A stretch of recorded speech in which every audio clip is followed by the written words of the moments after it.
قرآن مجید میں فرمایا ہے کہ ان الذین آمنوا وعملوا الصالحات لہم اجر غیر ممنون۔ فرمایا بے شک وہ لوگ جو ایمان لائے اور جنہوں نے نیک اعمال کیے ان کے لیے اللہ کی بارگاہ میں ایسا اجر ہے جو کبھی ختم نہیں ہوگا، ان کے لیے نہ ختم ہونے والا نہ منقطع ہونے والا اجر ہے رب کریم کی بارگاہ میں۔ نبی کریم صلی اللہ تعالیٰ علیہ وسلم نے فرمایا ہے کہ اگر کوئی شخص کوئی نیکی کا کام کرتا تھا اور پھر اگر وہ بیمار ہو جائے یا کسی سفر میں چلا جائے تو فرشتوں کو حکم دیا جاتا ہے کہ اس کی نیکی لکھتے رہنا، اس کا اجر لکھتے رہنا، اس لیے کہ مومنین کا اجر کبھی ختم نہیں ہوتا۔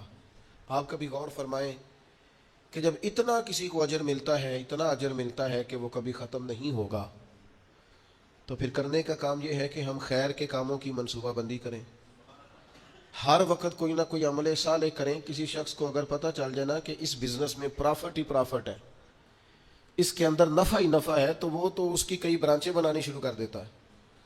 وہ کہتا ہے یہاں بھی کھول لوں، یہاں بھی کھول لوں، یہاں بھی کھول لوں۔ تو بھائی نیک اعمال ایسا اجر والا عمل ہے کہ جس کا اجر کبھی ختم ہی نہیں ہوگا۔ اب کیا کرنا چاہیے؟ اب بہت سارے نیک اعمال کی منصوبہ بندی کرنی چاہیے۔ اور وہ عمل کیسے کرنے ہیں؟ دو تین چیزیں ہیں۔ سب سے پہلی، کوئی بھی نیک عمل کریں تو اپنی نیت کو درست کریں، حسن نیت کو اپنائیں۔ نیتوں کا بگاڑ، ارادوں کی خرابی، یہ اچھے بھلے اعمال کو ضائع کر دیتی۔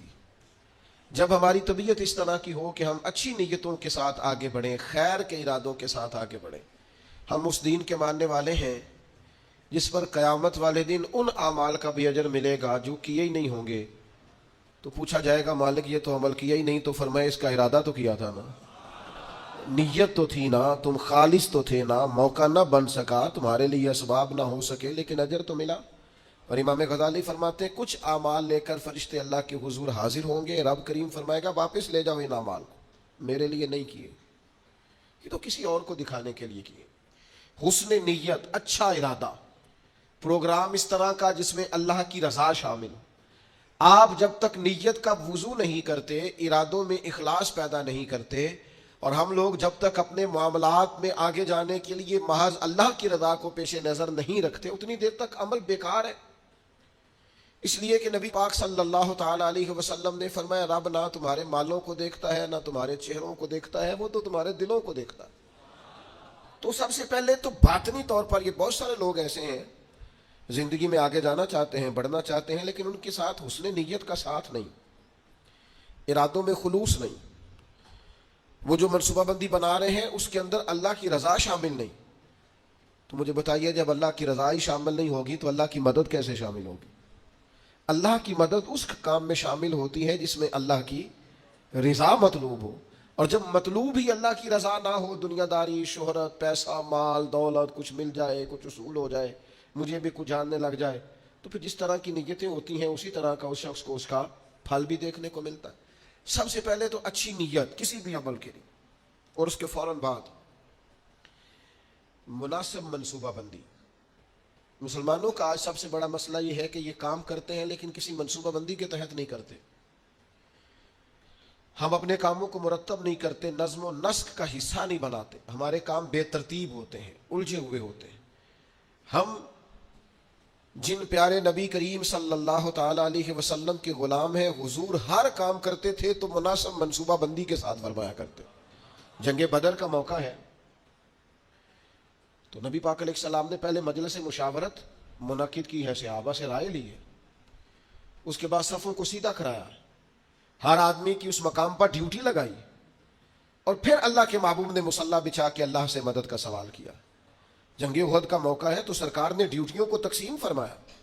ایک چھوٹا سا حصہ صحابہ کا، ایک جماعت جس کی ڈیوٹی تھی کہ یہ درہ تم نے نہیں چھوڑنا، تو ایک درہ ہی چھوڑا انہوں نے، تو اس کا نتیجہ بہت ساری شہادتوں کی صورت میں سامنے آیا ہے۔ جنگ خندق کا موقع ہے تو سرکار کی منصوبہ بندی دیکھیں، 10,000 کا لشکر مدینے پہ حملہ آور تھا، ٹھنڈ تھی، قحط تھا، تو مدینے کے تینوں جانب تو مکانات تھے، کافر داخل ہی نہیں ہو سکتے تھے، کونا خالی تھا۔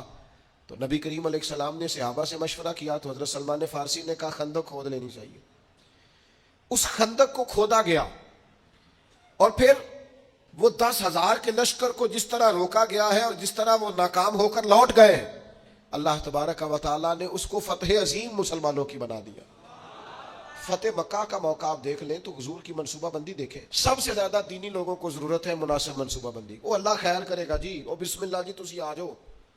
وہ خدا کے بندے، جن بزرگوں کا آپ نام لے رہے ہیں اور جس دین کی آپ بات کر رہے ہیں، وہ دین ہی منصوبہ بندی کا حکم دیتا ہے، حکمت عملی سے اور تدبر سے چلنے کی بات کرتا ہے۔ وہ دین ہی کہتا ہے کہ آپ چیزوں کو مرتب کر کے کریں، بے ترتیب اور بے ڈھنگے۔ یعنی ایک شخص کے بکھرے ہوئے بال تھے، الجھی ہوئی اس کی حالت تھی، تو نبی پاک علیہ السلام نے دیکھ کے فرمایا کتنا اچھا ہوتا اگر یہ کنگھی کر لیتا، تو یہ سوار لیتا اپنے آپ کو۔ پسند کیا نبی پاک۔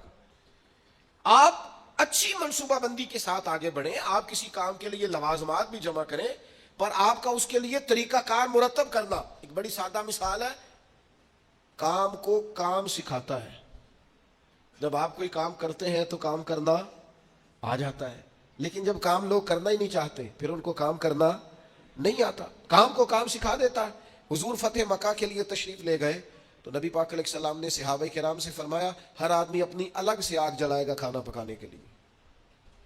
ایسا ہوتا نہیں تھا روٹین میں، مطلب اب کھانا پکانا ہے 500 کا 1000 آدمی کا تو ٹھیک ہے، ایک جگہ پہ کھانا پک سکتا ہے، دیگیں پکا نہیں لیتے ہم لوگ۔ فرمایا ہر مجاہد اپنا چولہا جلائے۔ تو جب 10,000 چولہے جلے تو ان کے ذہن میں تو نہیں تھا نا کہ ایک ایک بندے نے جلایا ہے۔ وہ جب چڑھے پہاڑیوں پر کفار مکہ اور انہوں نے منظر دیکھا تو انہوں نے کہا یہ تو کوئی لاکھوں لوگ آ گئے، یہ تو بڑا عجیب صورتحال ہے۔ ان پر تو روب طاری ہو گیا، اور وہ جو تھوڑا بہت مزاحمت کرنا چاہتے تھے جناب ابو سفیان نے واپس آ کے کہا سی بھی نہ کرنا، کیونکہ جتنا بڑا وہ لشکر ہے۔ جناب عباس سے کہنے لگے، حضرت ابو سفیان ابھی مسلمان نہیں ہوئے تھے، کہنے لگے دیکھیے آپ کے بھتیجے کس شان و شوکت سے مکے میں داخل ہوئے۔ اسلام کسی کو دقت نہیں دیتا، لیکن نبی پاک علیہ الصلوۃ والسلام نے فرمایا فتح مکہ کے موقع پر کہ تنگ گلیوں سے داخل ہونا ہے ہم نے مکے میں، کشادہ گلیاں موجود ہیں، کیوں تنگ گلیوں سے داخل ہونا ہے؟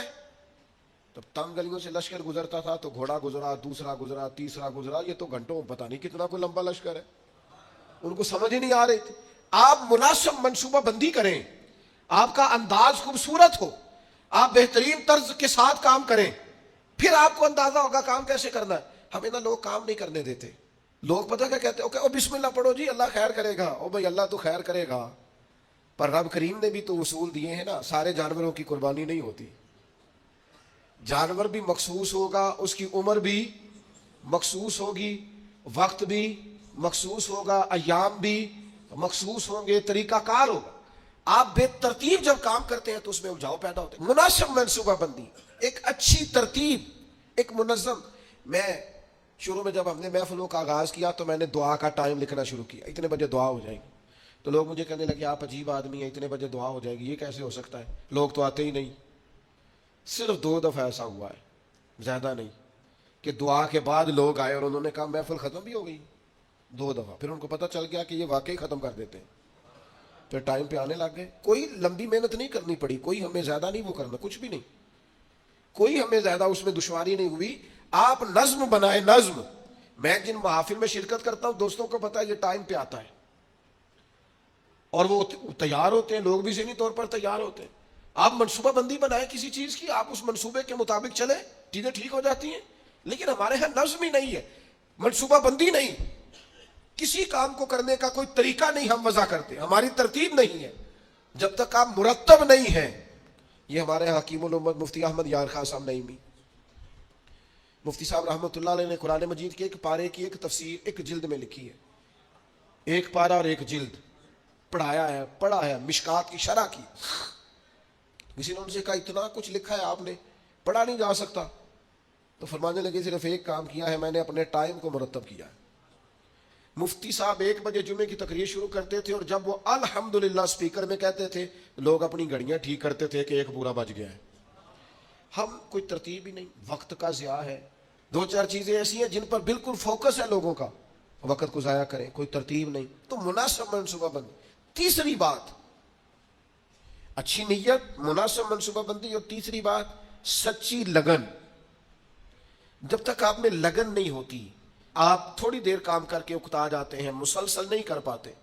یہ طلب جب پیدا ہوتی ہے، یہ لگن جب پیدا ہوتی ہے، پھر کام ہوتا ہے۔ آپ کے اندر لگن ہی نہیں ہے تو کام کیسے ہوگا؟ وہ تڑپ ہی نہیں ہے، کچھ کرنا ہی نہیں چاہتے، مزاج ہی نہیں ہے، کیسے کام